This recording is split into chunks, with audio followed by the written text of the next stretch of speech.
राजनाथ सिंह ने आज शस्त्र पूजा की। शस्त्र पूजन के दौरान रक्षा मंत्री राजनाथ सिंह ने कहा कि भारत सिर्फ शस्त्र की पूजा नहीं करता, समय आने पर शास्त्रों और शस्त्रों का भी इस्तेमाल करता है। हमारे लिए शस्त्र केवल शक्ति प्रदर्शन के लिए नहीं है, शस्त्र धर्म की स्थापना करने के साधन है।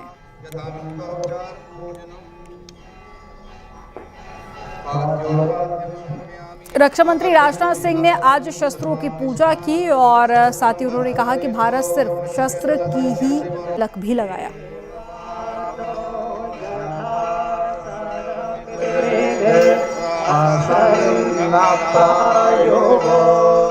साथियों, आजादी के 78 साल बीत जाने के बावजूद सरक्रीक इलाके में सीमा को लेकर एक विवाद खड़ा किया जाता है। भारत ने कई बार बातचीत के रास्ते इसका समाधान करने का प्रयास किया है, मगर पाकिस्तान की नीयत में खोट है, उसकी नीयत साफ नहीं है। जिस तरह से हाल में पाकिस्तान की फौज ने सरक्रीक के सटे इलाकों में अपना मिलिट्री इंफ्रास्ट्रक्चर बढ़ाया है, वह उसकी नीयत बताता है। साथियों, भारत की सीमाओं की रक्षा भारतीय सेनाएं और बॉर्डर सिक्योरिटी फोर्स मिलकर मुस्तैदी से कर रही हैं। अगर सरक्रीक इलाके में पाकिस्तान की ओर से कोई भी हिमाकत की गई तो उसे ऐसा करारा जवाब मिलेगा कि इतिहास और भूगोल दोनों बदल जाएंगे मेरे साथियों। और 1965 की जंग में भारत की सेना ने लाहौर तक पहुंचने का सामर्थ्य भी दिखाया। आज 2025 में पाकिस्तान को याद रखना चाहिए कि कराची का एक रास्ता क्रीक से ही होकर गुजरता है। संकल्प के साथ साथ शक्ति भी यह आवश्यक है, और वह शक्ति शस्त्र के माध्यम से ही प्रकट होती है।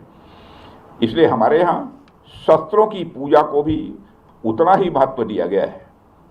शस्त्रों का सम्मान करने का एक अर्थ अपने सैनिकों का सम्मान करना भी है जो उन्हें धारण करते हैं।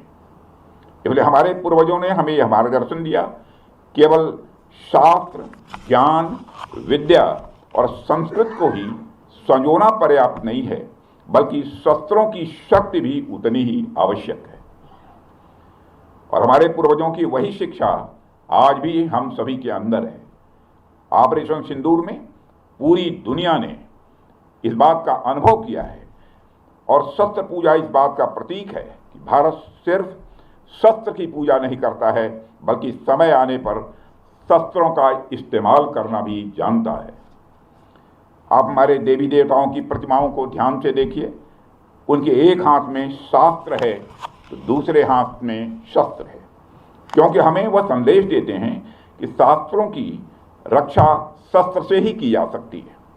अगर हमारे पास ज्ञान है लेकिन उसे बचाने के लिए हमारे पास शक्ति नहीं है, तो स्वाभाविक रूप से वह ज्ञान नष्ट हो जाएगा।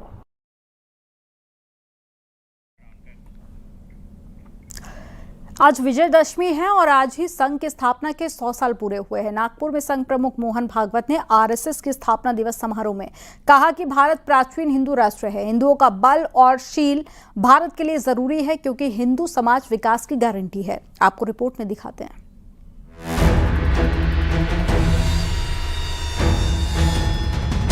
विजयदशमी के मौके पर नागपुर में आरएसएस के संस्थापक डॉक्टर हेडगेवार को संघ प्रमुख मोहन भागवत ने श्रद्धांजलि दी। इस मौके पर संघ प्रमुख मोहन भागवत ने आरएसएस के स्थापना दिवस समारोह में कहा कि भारत प्राचीन हिंदू राष्ट्र है, मजबूत हिंदू सुरक्षा की गारंटी है, हिंदू समाज विकास की गारंटी है। सब प्रकार के उतार चढ़ाव हमने देखे, गुलामी भी देखी, स्वतंत्रता भी देखी।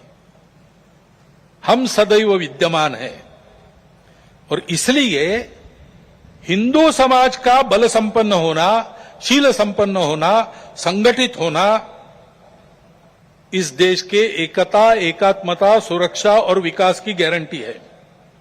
क्योंकि हिंदू समाज सनातन काल से यहां चलते आया है, वो इस देश का उत्तरदायी समाज है, रिस्पॉन्सिबल सोसाइटी है।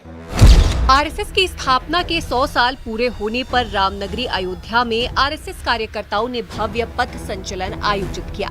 रामकथा पार्क से इसकी शुरुआत की गई। इसमें सर सहकार्यवाह दत्तात्रेय होसबोले भी शामिल हुए।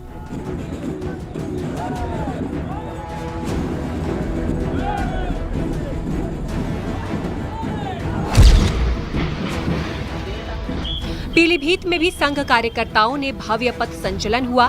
पथ संचलन के मौके पर जिले के अलग अलग चौराहों से होते पथ संचलन गांधी स्टेडियम के सामने पहुंचा, जहां उस पर फूलों की बारिश की गई।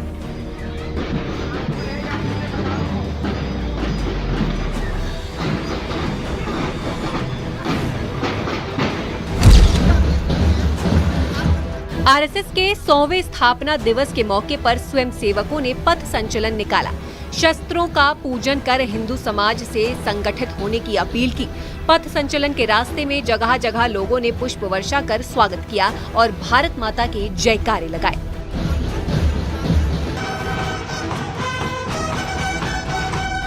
Bureau report, news 18, Uttar Pradesh, Uttarakhand.